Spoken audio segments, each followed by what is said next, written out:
Hi, Shirley. Welcome to the show. Hi, Lauren. Thanks for having me. All right, so start by telling the listeners who you are and about your show, which is called Say More on Doing Less, How to Beat Burnout. I love the title, by the way. It's so good.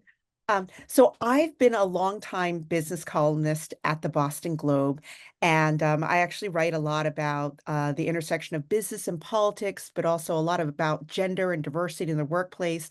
And over the years, I've been writing my column for about a decade, so I've had my fair share of career advice that I've dispensed to readers. So Yeah. so I'm excited that I can spend a whole episode talking about this topic. And so we're doing this series. I also do a podcast for the Globe, and it's called Say More. And we're doing this special series. We've just finished wrapping it, and it's really about how to deal with burnout. And this really came from my own experience during the pandemic. Um, I was burned out. I mean, I hit rock bottom in the fall of 2020. Imagine what I was doing. I write I write it. I'm in the business section of the Boston Globe. I'm covering the economic fallout of the pandemic. This is when the economy was shut down, millions of people were losing their jobs, and this was one of the biggest stories, and I was one of the lead reporters. And my kids at the time were in the first Oh my grade and God. third grade. All This right. sounds terrible. Right, so school shut down in March Yeah. 2020. They're home. I'm on one of the biggest stories of my career, And I just remember this one point where I'm on deadline with yet another page one story. Do you remember the PPP loans and the Yes. disasters getting them Yes. out to small Yes. businesses? And so I'm Yeah. writing them yet another page one story about the disastrous rollout. And one of my sons comes up to me and says, Mom, I'm hungry. When are we having dinner? And I looked at him and I just like shoved a bag of potato chips in front of his face. It's like, I got to file a story. I'm on deadline for the paper for the next day. Yeah. Feed You're getting, yourself. yeah, feed yourself. And then by the fall, they weren't in school yet. There were those Yeah. crazy hybrid schedules. And so I hit rock bottom. And I mean, to be honest, I think about, am I fully recovered? Not really. It's better than the fall of 2020, but Yeah. I'm not where I was before the pandemic. That's interesting because I feel like a lot of people feel that way. Like, I think people are still sort of like, well, it's going to get better when this thing happens because you keep thinking like it's coming around the corner, and it's almost like the fallout and the stress and the burnout that came from COVID and just living life at that time has not quite come. Also, I have little kids. I have a 1 year old and 3 year old, but they were COVID babies. So I can't even imagine when you say a first grader and a third grader, it's like my mind is blown. And one of the things I thought of when you said that, I was like, I wonder how often she thought about quitting. Like, just because not Right. that you want to give up your career, but you're just so tapped out and you can't quit on your kids. And it's like, it kills me that so many women probably had that thought and were in, Well, a lot of have, women did quit. A lot of women, mhm, remember, they there was a did. whole wave of women who quit because the child care centers were Yeah. closed. I mean, a lot of them have come back, which is good, Right. you know? And Yeah. so But talk about reaching your breaking point. right, exactly. And one of the things what I think a lot about is before the pandemic, work did not feel like work. I got up and I loved to work, and now something's changed. It's a little bit harder to get motivated to do the work the way I did the work before. And I think that's the journey I'm on now. How do I Yeah. get back to that? But we're 4 years from the pandemic now. It's like, will I ever get back to that? Yeah. Yeah. Maybe I'm changed forever. So this is kind of the quest I've been on. Well, I'm happy you're on this quest and trying to figure it out because it does feel that way a little bit. And for example, you just go on like social media, and anecdotally, I'm like, it feels like people hate work and they don't want to work anymore. And and I don't know, like on one hand, I'm like, this is a good thing. Maybe there's like some boundaries Right. coming in, and like, Exactly. look, the way the speed of the treadmill before COVID life was also like unsustainable and nobody was really talking about. So I understand what you're talking about, and I'm like, sometimes I'm confused on how I feel about it because I'm like, well, actually, maybe I'm happy this is happening, but at the same time, I'm like, yeah, I'd like to get to a place where maybe I don't know. It's just like to your point, the burnout is like feeling like it's getting a little bit better. Well, actually, this is a good segue because I want to talk about this thing called the stress paradox. What is it? And I think you probably talked a little bit of how we got here, but maybe if there's something else you want to add. Yeah, so I learned this term from one of my guests during the Burnout series, Dr. Aditi Nurikar. She's at Harvard Medical School here in Boston. And it's this idea that stress happens to all of us. And it's this unifying human experience. Yet at the same time, it's completely isolating. We feel like we're going through it alone. Now, Yeah. I think during the pandemic, it got a little bit better because remember there was that period in 2020, 2021, we were allowed to lead into our stress and talk Yeah. about at work, and employers were really they responded because they were freaking out that we might quit on them because Yeah.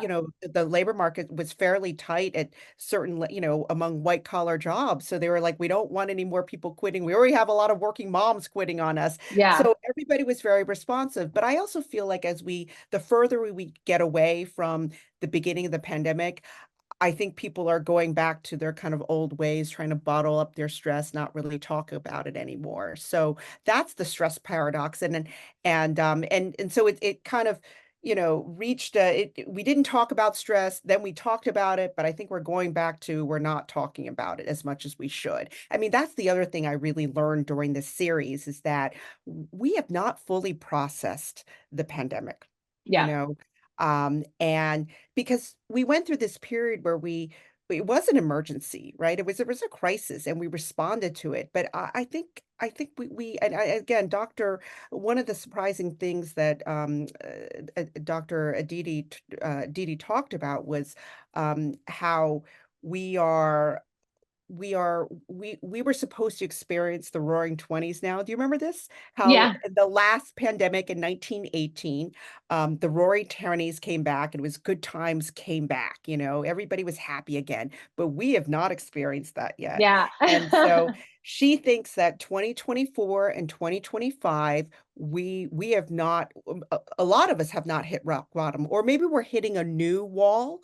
And we just don't know, we're all going to experience that stress that we maybe kind of bottled up is going to explode, and then we're going to hit the roaring 20s, so maybe it's more like the Well, roaring 30s, I don't know. God, I hope it's not. I hope it's like 2025, 2026. One of the reasons why I think that's happening too is there's a lot of stress about jobs, white collar jobs. Every time I feel like I open LinkedIn, it is a horrific story of someone getting laid off and the shock and the surprise or how long their job search is taking. So I'm not shocked that we're not having a good time right now because we're too afraid to have a good time because the bottom might fall out from beneath us. And so I I understand why people are not like just jumping into the roaring 20s because it doesn't feel that great out there, like It interest rates doesn't. are up, you can't buy a house or That's you can't right. do that. Like you have all these things where you're like, well, I'd like to enjoy, but I'm too afraid to. Oh, and by the way, they're making everything harder to do it.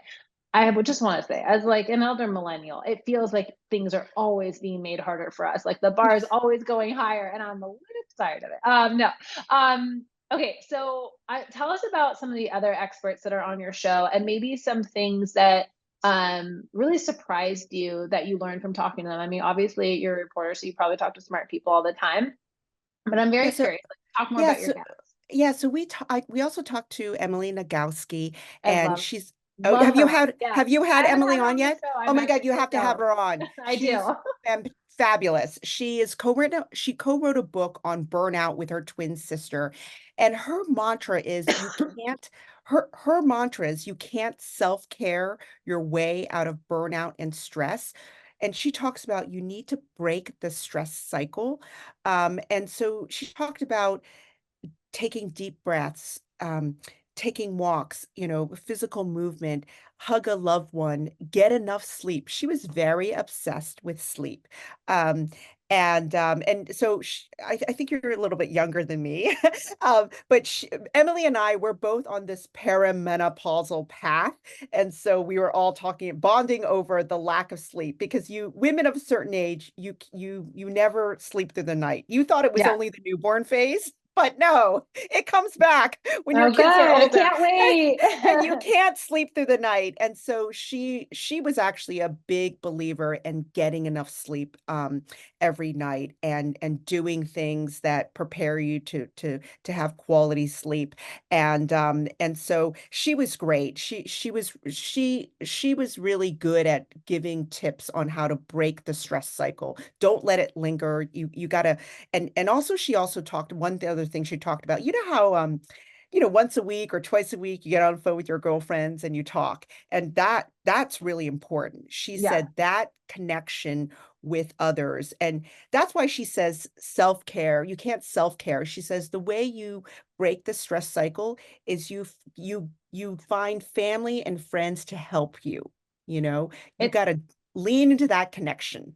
it's funny you say that because I've always felt that way, and I feel like it's always comes with like a negative term, like you're venting, you're this or you're that, and I'm like, I've never felt better than after I go on a walk with a friend and I am so fired up in the phone call complaining or quote venting, and I just think it's so interesting that when women do it, it's venting, but Right. It's not venting. it's Yeah, yeah, it's she's not it's she's not called connection when we're doing right. that, you know? That's right. But I guess what I loved when Emily said that, I no longer felt guilty, taking that hour or half hour to connect with a friend. Now I see it's necessary for my Yeah, sanity. yeah, And I so believe it.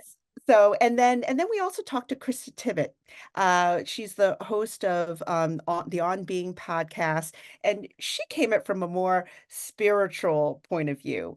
And her big thing was getting quiet.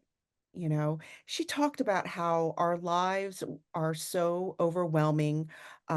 We have so many screens. We have notifications, alarms, and so she thought it was really important right now to make the space, carve out time for silence. And she said something like, we need silence like we need food and water.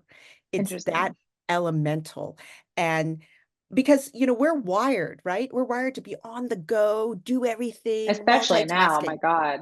Right. And so she was like, take the time to be quiet. And she's like, and this is what I love about all the people we talked about.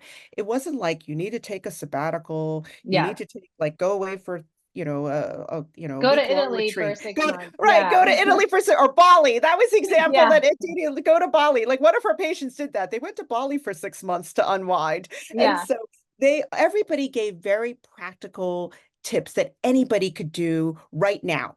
Yeah. And Krista was like, you don't need to meditate for 10 minutes. I don't know if this was the big thing during the pandemic, but everybody was on their meditation apps for 20 minutes, 30 minutes. She's like, 10 minutes is probably very luxurious in your busy life. If you Yeah. did 2 minutes, 2 minutes of deep breathing, she said that will be huge. And so, so I loved all the guests we had. They gave incredibly practical tips on how Yeah. to deal with burnout.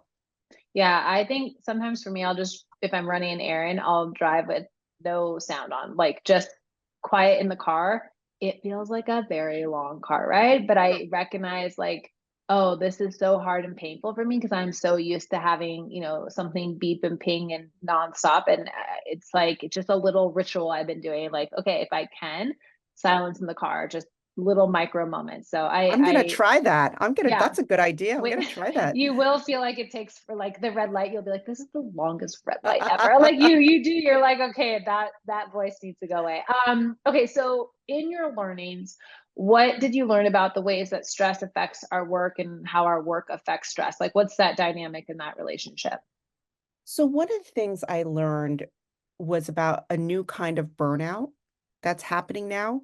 I assume it's from the work from home culture that we now have, that started in the pandemic. And, of course, some of us are going back to work, but it's not 5 days a week in the office, right? We're doing a lot of still work Most from of the time, home. not. Yeah. Right. Mhm. And how the classic signs of burnout is you feel apathetic, you feel lethargic. But the new burnout is you cannot disconnect from work. Oh. You're Hmm. like a zombie. You're like just at your desk working and just going through the motions. And that affects the quality of your work and your productivity or the quality of maybe you're very productive or maybe you're not. But I think about that a lot because I work from home probably between 2 and 3 days a week. And I can see myself falling into that trap where it's the quality is not there, when you're especially at home. when you're home because you're by yourself or it's with you and the dog, and um so I'm trying to think about, um, when how do I deal with that? How do I recognize that um that the stress or the burnout is, it's not that I'm actually working. I'm almost like I'm going through the motions rather than truly delivering high quality work. And so that's what I want to think about or just be mindful of and make sure I can break that stress cycle. Yeah, yeah, absolutely. I mean, I noticed that with myself. I mean, I think when you are in a fully remote work environment and you have a question, I always describe it, I'm like, there's a fatigue about this because I can't just turn around and ask someone a question. I have to go and figure out who's the person, where do I ask it? Then I have to type it out. And I'm like, half the time I forgot what my question is by the time I've answered those things. And Right, so right, right. I do see, hybrid offering a really nice compromise of like, but also being 5 days a week in the office wasn't the most productive thing either, so and it's interesting, there's a lot of school of thoughts on this and people who are actually measuring this, but I think bosses who are not open, or the executives who are not open to being like, two things can be true at the same time. Working from home can be productive to a point, being in the office can be productive to a point, and you're also not maybe going to have a perfect formula that works for everybody. It's almost like when you're in college, I feel like you always had like a Monday, Wednesday schedule, Tuesday, Thursday schedule, or at least Right. this was me. And then Fridays were like, and I'm like, it's so interesting because I feel like I had a better balance then than I do now sometimes. But I also, like, that's very relatable. I'm curious to, you know, since learning about the science of stress, I'm sure that you're feeling pretty excited about making some changes in your own life and finding a better balance between responsibilities and maybe connecting more to, your work life and home life. So share some of them. Like, what are some of the changes, like practical changes you're going to make out of having these conversations? I mean, you're obviously what you call like still recovering from burnout. So I mean, I've done a lot of things that my guests have recommended. I didn't used to be one of these people who take deep breaths. And so now, when I wake up in the morning, I don't reach for my phone, at the first chance I get. I try to breathe a little bit. Or actually, maybe if I do reach my phone, I'm not checking my email. One of my things I'm doing now is I wake up pretty early, maybe 5 or 5:30. And so instead of checking email, I listen to the birds singing outside my bedroom window. And I actually I do use my phone to turn on this app, the Merlin app, so I can figure out which birds are singing. I So love it. that's my little ritual. Like just so how many birds are singing this morning? Is it three or four? Because they can identify which birds are singing. So that kind of calms me down and it's a good way to so I feel like when I start the day, it's about me and not Yeah, about the emails calm, I need. not Yeah, not rushing. about the Yeah. emails I need to check. I do prioritize sleep. The other thing is because I do wake up in the middle of the night. Um, one of the things I do now is I don't check to see what time it is. Because that's triggering. Because if it's 2 o'clock, I'm like, "Oh, no, it's two Yeah. o'clock. How am I ever going back to sleep?" So now I try not to think about work. I try not to think about even my kids. I had this one thing I did, which was, your kids are a little too young for this, or maybe you're doing this, but literally one night, I woke up and I thought about summer camp. Oh, I've had Summer's that like. thought, and my kids are not even there yet. That just shows you how crazy moms are. Yes. Yeah. And not only that, because what happens to women is that we're wired to be a caregiver, right? And we're wired and the overnight I'm learning that overnight is the third shift. I'm because, I'm trying to still take care of my kids and my family. So I'm thinking about summer camp. Not only am I thinking about summer camp, I'm thinking about the commute. How am I gonna get I'm thinking about how am I gonna get him from here A to B? I'm like, why am I doing this? I haven't even signed him up for the camp yet. What is Yeah. going on? So don't do that. So and then I give myself permission to take more breaks because it's not a luxury. It's actually necessary for me to be a better thinker, a better worker, a better mom. Um, and the other thing I love, and I think you've talked about this on your show, is kind of the case against multitasking, Yeah. Mhm. where because what happens to me now is when I work from home is, I'm an early riser. I do my best work in the morning, Same. between like Mhm. 5:30 to 7:30, 8 o'clock, while I'm right and I used to pride myself, a badge of honor, right? I did 3 loads of laundry by 8 o'clock in the morning. I've fed 2 kids and got them off to school. And now I'm realizing, oh, but my head is burnt, I have a huge headache as a result. So now I'm trying to learn how to do one thing at a time.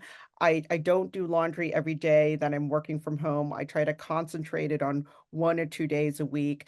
And I the one thing I've not been able to do is truly monotask, which is just do one thing. Don't check my phone, Yeah. don't check Slack, just get one piece of work done, like maybe write a story. Can I sit for 20 minutes and file a story? And that's actually really hard because Yeah. I'm so distracted. And so that's the one thing I want to work on is to be able to sit for 20 minutes, 30 minutes and just do one thing.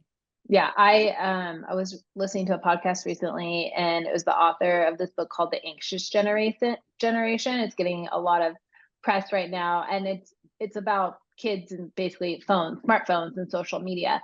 And that was one of the things he was saying is like you're being pinged so many times that Yeah. now, especially for kids when they're still developing, it's really hard. He's like, these kids aren't able to sit down and complete a homework task for 15 or 20 minutes. Yep. And Yep. I was like, I have that too. Like my executive functioning skills have really struggled because of everything. And I know exactly what you're talking about, where you're like, the urge to multitask while you're Yes. doing something is like you have to actively fight against that. But at Right. the same time, you know that if you don't kind of like pace that energy, by 8 a.m., you will have lived like 5 lives or, Right. 5 days in a few hours. And you're like, I've gotten more done than most people get done in 5 days. And I feel really good. Right. But also, are you then able to do your best work? Can you think? Can you add, true contributions in the next meeting you have with your stakeholders or whatever it is? Right. I know fighting that urge is so hard. And partially, I do feel like one of the things about burnout, you can't self care your way out of it. But I do think if you can, finding ways to get help and accept help, like, Yes. I pay for Absolutely. babysitting hours and Mhm. it's a lot, but I always tell people, I'm like, it's the best thing I could spend money on Yep. because it gives me time back in my life. And time is the most valuable asset. So Mhm. I'm with you. It's like I haven't recovered from the burnout. I definitely still feel like I'm part of it, but I also recognize taking a bubble bath and getting a facial isn't going to fix it. I truly do think there's getting down to the root of the problem. Right. That's right. Because yeah, getting a bubble bath is just treating this it's just treating the symptoms. It's not Yeah, getting the root cause. And so, and one of the things I want to work on myself too is to do less. I mean, yeah, we're stressed and we're burned out because we are doing too much, yeah, and so that's one of the things I want to work on. And people always tell me, you're doing too much, Shirley. I'm like on the radio, I'm writing for the paper, I'm doing a podcast, I'm doing, yeah, moderating this event, and then I have kids. And so, yeah. um, but I'm slowly but surely trying to whittle down my to-do list. Yeah, I think I read this once. There was an experiment, maybe someone explained it, where you're juggling balls in the air and you have to decide which ones are glass and which ones are plastic. Meaning, Oh, if I drop that one, it breaks versus the plastic one, it's like, you can drop it. And I again, these are all good reminders for myself too, because I feel the same way where I'm doing too much and I really need to sit and decide what are the glass balls that I'm juggling, which ones are the plastic ones, and start removing some of them. And I you know what love I've that. That's it's awesome. it's really hard to say no though. Like I know what you're saying where you're like, I Yes. do a lot, but it is hard to start saying no. And I the way I started doing it is just kind of like pushing people off to the future and being like, Mm. "Oh, can we touch base about this later?" The problem is they come back, and I that's not fair to them or you. So, um, like one of the big things I feel like for me and the burnout is truly learning how to say no, like finding whatever word. So I don't know if you've had anyone give that advice too, but it's like maybe for burnout, we all just need to get better at saying no too, even though that's like a fear people have. No, I am ta we that's one of the guests, the no club. Yeah. Oh my You yeah. have you had so yeah, we got the no club. Yeah, So no, there okay, I'll link so for people listening, the author one of the authors that wrote The No Club came on the podcast. It's all about saying no to non-promotable tasks at work. It's so fantastic. I'll put it in the show notes so people can listen to it. Shirley, as we wrap up, what else do you want to leave the listeners with in regards to I love the idea of doing less and beating burnout and maybe even how it relates to work. Like one tip you want to leave them with. one tip. Well, I wanna say that I think the jury is out on the hybrid workplace, um, and that but and when I say that, but I don't think we're gonna go back to, 5 days a week in the office, and I guess my hope is that we as employees, I guess, in the workplace and employers too, we kind of break away from the one size fits all workplaces and work Yeah. schedules and let everybody kind of come up with their own schedule that fits them the best. Like when I look to the future of the way I'm going to work, I probably will leave the house. I'm reaching a point where I want to get out of the house more than I am now, but when I do leave the house, I'm not going to be spending 8, 10, 12 hours out of the house. I'll spend 4 to 6 hours, and if I leave after 5 hours of being in the office, there's no shame. It's Yeah. just the new normal, and so that's what I'm hoping the new workplace will be, that it's not one size fits all, that everybody gets to kind of, choose their own path, and hopefully employers will figure out a way that that people will be in the office enough to collaborate because I do miss having my colleagues and collaborating with them. And because right now I feel like everybody's on a slightly different schedule, but maybe we'll all figure it out. So we will find a better new normal, you know? Yeah, and That's what I I'm think hoping. just to your point, like letting flexibility, stop treating it like it's a benefit or a perk and let it That's just right. be something that is part of work, you know? That's right. It's been considered a perk for so long, and I think it just needs Mhm. to be a part of work. I love that. Shirley, this is fantastic. Tell people where they can read more about your work, the podcast again, we'll put everything in the show notes as well. So, yeah, well, the Say More podcast, you can listen to it wherever you find your podcasts. You can also go to globe.com/say more if you wanted to listen to some other episodes. And I write for the Boston Globe. So if you Google my name, Shirley Leung, I'm also on Twitter at Leung, at Leung, or X as we're calling it now, right? Or Yeah, whatever I we're know. calling it. I will always call it Twitter, I swear. I can't call it X. I'm also on LinkedIn, so find me on LinkedIn, just Shirley Leung, Boston Globe, Google it, you'll find me on LinkedIn. But yeah, I'm happy to connect. Love talking about careers. Thank you for having me on your show. Thank you for coming.